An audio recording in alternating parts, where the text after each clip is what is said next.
여러분, 오늘 교회 오신 것을 환영합니다. 이 시간 예배를 통해 큰 은혜 받고 변화되는 귀한 시간 되시기를 바랍니다.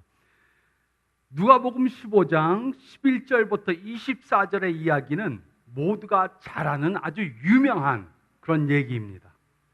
아마 여러분들도 이 말씀에 대한 설교를 여러 번 들었을 것입니다. 이 이야기의 줄거리는 매우 간단합니다.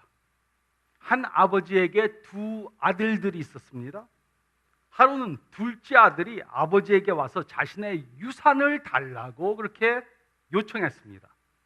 그리고 아버지는 둘째 아들에게 유산을 주었습니다. 둘째 아들은 얼마가 안 돼서 자신의 재물을 팔아 그 돈을 가지고 먼 나라에 가서 방탕한 삶을 살았습니다. 그는 돈을 다 쓰고 어려운 지경에 빠졌습니다.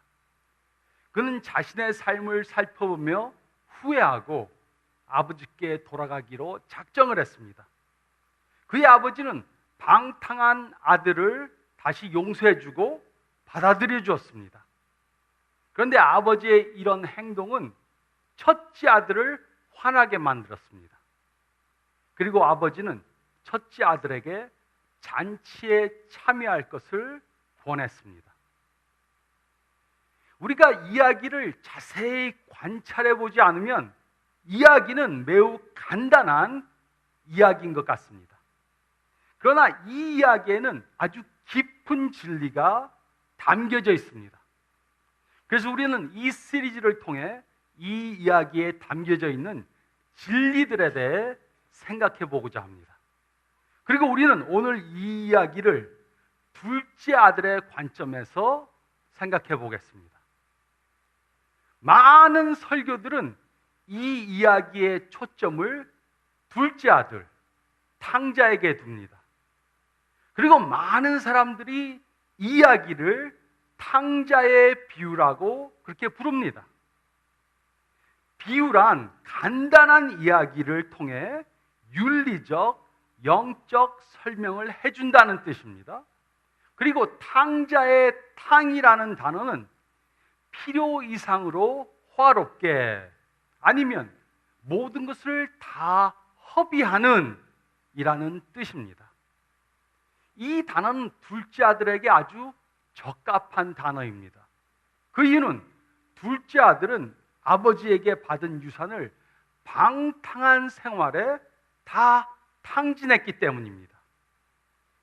그러나 이 이야기에서 필요 이상으로 모든 것을 다 사용한 사람은 둘째 아들만이 아닙니다. 첫째 아들은 아버지의 사랑을 귀하게 생각하지 않고 다 허비했습니다. 그리고 아버지는 그의 은혜를 사람들의 상식으로는 이해하지 못할 정도로 모두 다 베풀었습니다. 그래서 저는 이야기를 탕자의 이야기라고 부르기보다는 탕가, 모든 가족들이 전부 다 이렇게 사람들이 생각하는 것 이상으로 많이 사용했기 때문에 탕가의 이야기라고 부르길 원합니다. 이 이야기에는 두 개의 막이 나옵니다. 제1막은 첫 번째 탕자, 둘째 아들의 이야기입니다. 그리고 제2막은 두 번째 탕자, 첫째 아들의 이야기입니다. 우리는 오늘 이야기 중에 제1막, 두 번째 아들에 대한 이야기를 살펴보겠습니다. 그리고 이 이야기를 통해 예수님께서는 다음에 세 가지 중요한 진리들을 우리들에게 가르쳐 주셨습니다. 첫째로 저희가 읽은 말씀 가운데 11절부터 14절 말씀 보면 우리는 하나님 없이 행복해지려고 해서는 안 됩니다. 우리는 하나님 없이 행복해지려고 해서는 안 됩니다. 제1막은 충격적인 요구로 시작이 됩니다. 11절, 12절은 다음과 같이 기록했습니다. 또 이르시되 어떤 사람에게 두 아들이 있는데 그 둘째가 아버지에게 말하되 아버지여 재산 중에서 내게 돌아올 분깃을 내게 주소서 하는지라 아버지가 그 살림을 각각 나눠 주었더니, 둘째 아들이 아버지한테 와서 내 유산을 지금 달라고 이렇게 요청했습니다. 이 이야기를 들은 사람들은 예수님의 말씀을 도저히 믿을 수 없었을 것입니다. 예수님 당시 사람들은 아버지가 돌아가시면은 그 재산을 나눠서 가졌습니다. 큰 아들에게 3분의 2의 재산이 주어졌고, 둘째 아들에게 3분의 1의 재산이 주어졌습니다. 그러나 이것은 아버지가 돌아가신 후 행해지는 것이었습니다. 그런데 이 아들은 아버지가 뻔히 살아있는데 자신의 분깃을 달라고 요청했습니다. 이것은 마치 아버지가 돌아가시기를 바라는 것과 마찬가지입니다. 이 둘째 아들은 아버지의 재산은 원했지만 아버지와의 관계는 원하지 않았습니다. 그런데 아버지의 반응은 더 놀라웠습니다. 아버지는 둘째 아들의 말대로 재산을 나눠서 주었습니다. 그 이유가 무엇이었습니까? 이 아버지는 그의 아들을 사랑했기 때문입니다. 이 아버지는 자신의 재산보다 아들을 더 사랑했기 때문에 아들에게 그 유산을 주었습니다. 그런데 자신의 소유를 받은 이 아들은 무엇을 했습니까? 13절, 14절은 다음과 같이 기록했습니다. 그 후 며칠이 안 되어 둘째 아들이 재산을 다 모아가지고 먼 나라에 가 거기서 허랑방탕하여 그 재산을 낭비하더니 다 없앤 후 그 나라에 크게 흉년이 들어 그가 비로소 궁핍한지라. 이것이 1막 2장이 시작되는 부분입니다. 자신의 분깃을 받은 아들은 아버지를 떠나 먼 나라에 가서 허랑방탕한 삶을 살았습니다. 이 당시 이 아들이 가장 즐겨 부르던 노래가 무엇이었겠습니까? 성경 중에는 안 나왔지만은 제가 생각해 보니까 아마도 노새 노새 젊어서 노새, 아마 애창곡으로 듣고 불었을 것입니다. 그런데 그가 가진 것은 얼마 후 다 없어졌습니다. 우리는 이것을 기억해야 합니다. 우리가 하나님 없이 산다면 언젠가 부족한 것을 느끼게 될 것입니다. 경제적으로 부족함을 느끼게 되고, 또 감정적으로, 관계적으로, 영적으로 무엇인가 부족하다는 것을 느끼게 될 것입니다. 하나님 없이 살려고 하면 언젠가 무엇인가 부족하다는 것을 느낄 수밖에 없습니다. 그래서 우리는 하나님 없이 행복한 삶을 살려고 해서는 안 됩니다. 이것은 결코 이루어질 수가 없는 것입니다.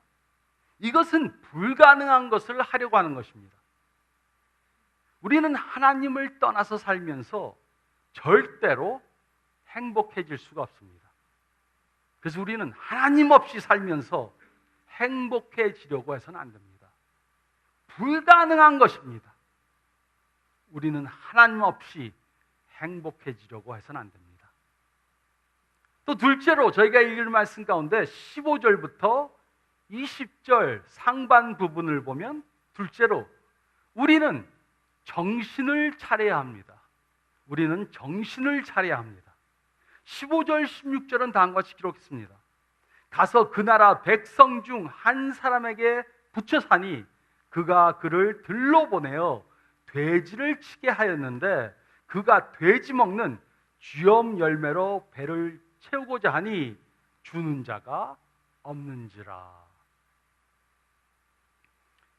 이 아들은 가진 것을 다 허랑방탕한 삶에 탕진했습니다. 그리고 아주 이제 어려운 지경에 빠졌습니다. 그는 돼지를 치는 일을 하게 되었습니다. 유대인들은 돼지를 부정한 동물로 취급합니다. 그들은 돼지를 만지지도 않고 키우지도 않고 먹지도 않습니다. 여러분 중에는 돼지고기 좋아하시는 분들 있죠. 돼지 목살구이, 삼겹살, 돼지갈비, 얼마나 맛있습니까? 근데 유대인들은 돼지를 키우지도 않고 먹지도 않습니다. 부정하다고 생각돼서. 근데 이 탕자는 돼지지기가 되었습니다. 이 탕자가 돼지지기가 되었다는 것은 그가 얼마나 어려운 지경에 빠졌는가를 보여주는 것입니다. 돈이 다 떨어지고 또 직장을 잡으려고 그러는데 아무 직장도 없기 때문에 할 수 없이 돼지지기가 된 것입니다.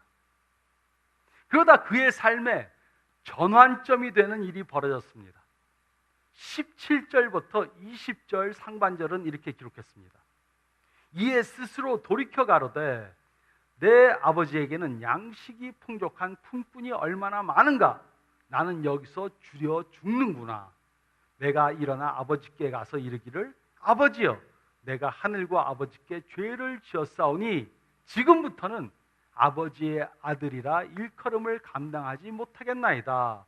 나의 품꾼의 하나로 보소서 하니라 하고 이에 일어나서 아버지께로 돌아가니라. 17절에 이에 스스로 돌이켜, 이 말을 영어로는 when he came to his senses, 즉 제 정신으로 돌아왔다라고 번역이 되어 있습니다. 이 탕자는 돈을 가지고 정신없이 허랑방탕한 삶을 살다가 어려운 지경에 오니까는 그때야 비로소 제 정신을 차린 것입니다. 그리고 제 정신을 차리고 그는 계획을 세웠습니다. 그는 아버지께로 돌아가 자신의 잘못을 인정하고 아버지의 집에 품꾼이 되기로 작정을 했습니다. 이 말씀 가운데는 이 탕자의 마음이 나타나 있습니다. 그는 아버지의 아들로 돌아갈 자격이 없다는 것을 잘 알고 있었습니다. 그는 또 아버지의 집에 일꾼이 될 수 없다는 것도 알았습니다. 그 당시 일꾼들은 주인의 집에서 살면서 주인의 일을 했습니다. 그런데 그는 자신은 아버지의 집에 살 그러한 권리나 자격이 없다고 생각했습니다. 그래서 그는 아버지의 품꾼이 되기로 작정했습니다. 품꾼은 주인의 집에서 살지 않고 밖에서 살면서 집에 와서 일하고 매일매일 수당을 받아가는 사람이었습니다. 그래서 이 탕자는 이 지경에서 제정신을 차리고 자기의 잘못을 뼈저리게 깨달은 것입니다. 이것이 이 탕자의 계획이었습니다. 그는 아버지한테 말할 것을 궁리하면서 아버지의 집을 향해 여행을 시작했습니다. 이처럼 탕자처럼 우리도 죄 가운데 살고 있다면 정신을 차려야 합니다.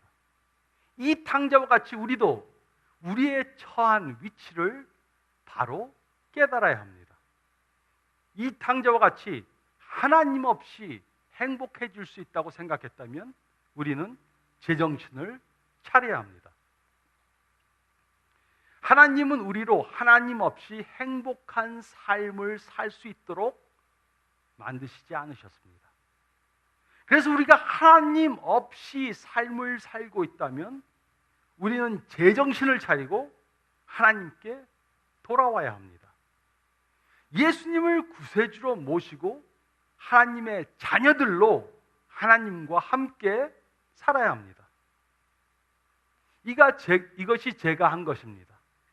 저에게는 많은 친구들이 있었습니다. 그래서 저는 친구들과 매일 놀러 나갔습니다. 근데 놀러 갔다 집에 들어오면은 무엇인가 허전한 것을 느꼈습니다. 저의 삶 가운데 무엇인가 빠진 것이 있다는 것을 깨달았습니다. 저는 하나님 없이는 행복해질 수 없다는 것을 깨달았습니다. 그래서 저는 예수님을 저의 구세주로 영접한 것입니다. 제가 정신을 차린 후 저의 삶이 항상 쉽지만은 않았습니다. 그러나 저는 한 번도 허탈감을 느끼진 않았습니다. 왜냐하면 저에게는 삶의 목적이 분명히 있기 때문입니다. 우리가 하나님 없이 세상에서 행복한 삶을 살려고 하면 우리는 불가능한 것을 하려고 하는 것입니다. 그래서 우리는 정신을 차려야 합니다. 우리는 정신을 차려야 합니다. 세상에서 방탕한 삶을 사는 사람들, 하나님 없이 방탕한 사람들도 정신을 차려야 하지만, 교회에는 출석을 하지만 그래도 매일의 삶 가운데 하나님 없이 세상적인 것을 추구하며 살고 있는 사람들도 정신을 차려야 합니다. 우리는 정신을 차려야 합니다. 또 그뿐만이 아니라 저희가 읽은 말씀 가운데 20절 하반절과 또 24절까지의 말씀을 보면 우리는 하나님의 은혜를 받아들여야 합니다. 우리는 하나님의 은혜를 받아들여야 합니다. 20절 하반절부터 24절은 다음과 같이 기록했습니다. 아직도 거리가 먼데 아버지가 그를 보고 치긴히 여겨 달려가 목을 안고 입을 맞추니 아들이 이르되 아버지 내가 하늘과 아버지께 죄를 지었사오니 지금부터는 아버지의 아들이라 일컬음을 감당하지 못하겠나이다 하나 아버지는 종들에게 이르되 제일 좋은 옷을 내어다가 입히고 손에 가락지를 끼우고 발에 신을 신기라. 그리고 살찐 송아지를 끌어다가 잡으라. 우리가 먹고 즐기자. 이 내 아들은 죽었다가 다시 살아났으며 내가 잃었다가 다시 얻었도다 하니 그들이 즐거워하더라. 이것이 1막 3장입니다. 둘째 아들은 아버지의 집을 향해 가고 이제 거의 다 집에 도착했습니다. 그때 아들을 기다리면서 그 아들이 돌아올 길을 바라보고 있던 아버지는 아들이 돌아오는 것을 보고 그를 향해 뛰었습니다. 오래전 한국에서 양반들이 뛰지 않았던 것처럼 중동에서도 부자 어르신들은 뛰는 법이 없었습니다. 애들은 뛰었습니다. 젊은 청년들은 뛰었습니다. 일꾼들은 뛰었습니다. 하지만 부자 어르신들은 어떤 경우에도 뛰질 않았습니다. 그러나 이야기에 나오는 아버지는 아들을 보고 너무 기뻐서 자신의 체면을 생각하지 않고 아들을 향해서 뛰었던 것입니다. 아버지를 본 아들은 아버지에게 자신의 계획을 말하기 시작했습니다. 아버지, 제가 아버지의 품꾼이 되겠습니다. 근데 아버지는 그 아들의 입을 막았습니다. 그리고 아버지는 종들에게 최고 좋은 옷을 내어다가 그 아들에게 입히고 손에 가락지를 끼우고 발에 신을 신기라고 명령했습니다. 이것은 이 탕자를 종으로 받아들이지 않고 아들로 다시 받아들였다는 것을 보여주는 것입니다. 그뿐만이 아닙니다. 그 아버지는 살찐 송아지를 끌어다가 잡으라고 명령하고 아들이 돌아온 것을 축하하는 잔치를 벌이라고 그렇게 말했습니다. 이 당시 사람들은 고기를 먹는 경우가 거의 없었습니다. 특별한 경우에만 고기를 먹었습니다.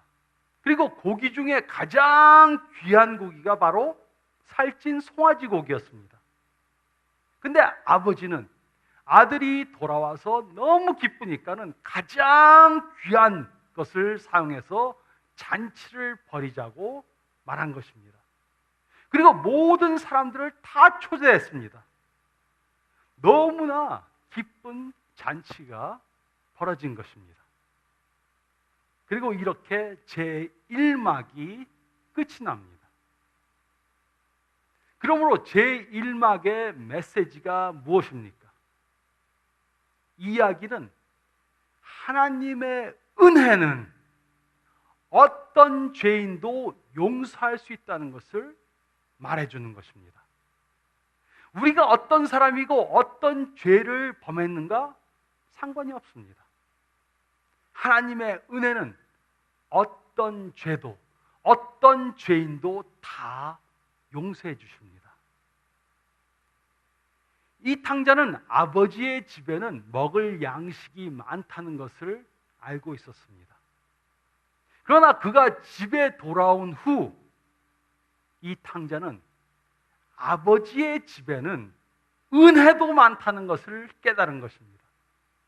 아버지의 은혜는 어떤 죄도 용서해 줄 수 있다고 깨달은 것입니다. 제1막은 탕자의 방탕한 생활과 아버지의 넘치는 은혜에 대해 말해 주었습니다.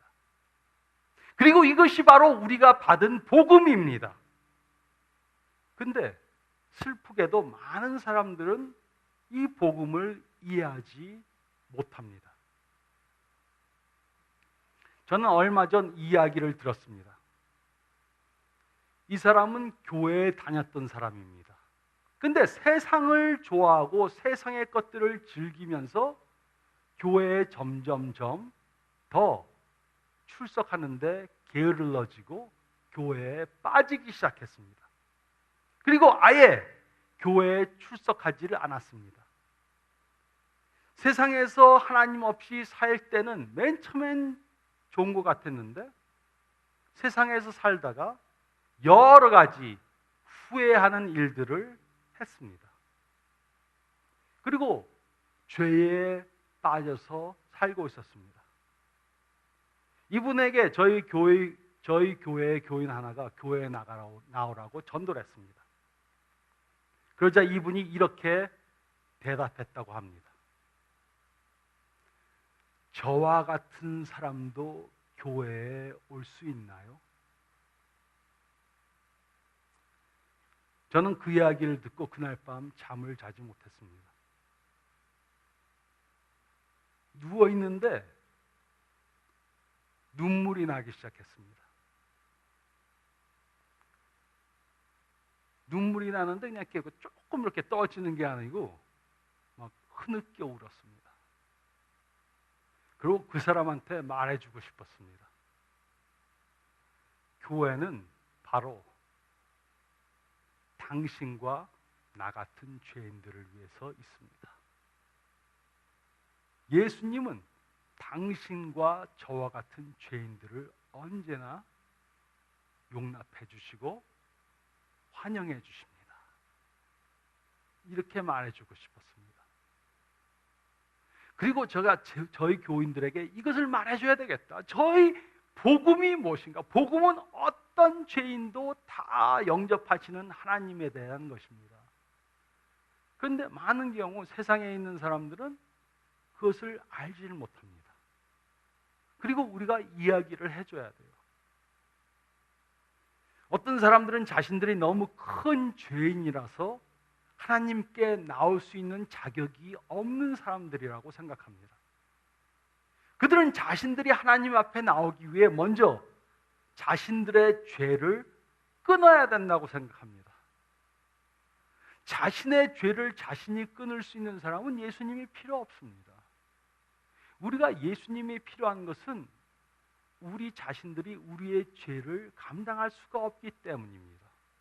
그래서 먼저 예수님한테 나오면은 죄가 씻음을 받고 죄에서 자유함을 받을 수 있는 것입니다. 근데 많은 사람들이 이 사실을 모릅니다. 그리고 나는 죄인이라서 교회에 올 수가 없다. 나는 먼저 죄를 끊고 교회에 나와야 되겠다. 이렇게 생각합니다.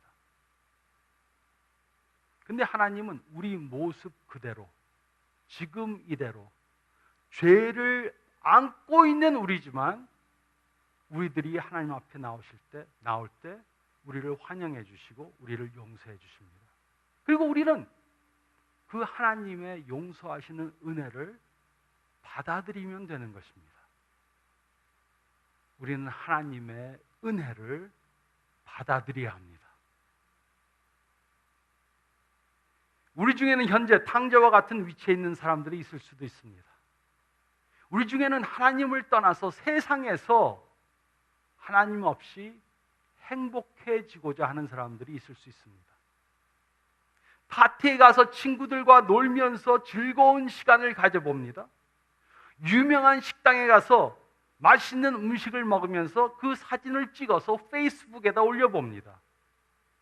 열심히 일해서 돈을 벌어가지고 1년에도 몇 번씩 휴가를 가봅니다.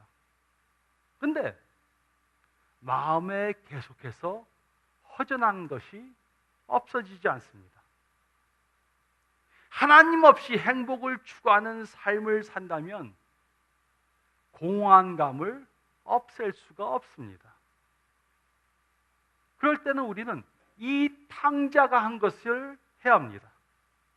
우리는 제정신을 차리고 하나님께 돌아와야 합니다. 그리고 하나님께서 주시는 은혜를 받고 새로운 삶을 살아야 합니다.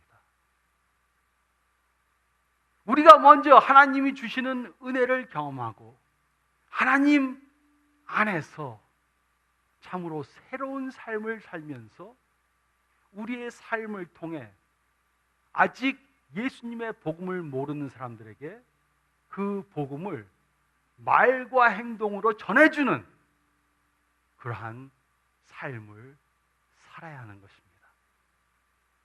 이런 삶을 사시는 저와 여러분들이 되시기를 우리에게 새로운 소망을 주시고 우리가 어떤 지경에 있든지 우리를 언제나 환영해 주시는 예수님의 이름으로 축원드립니다.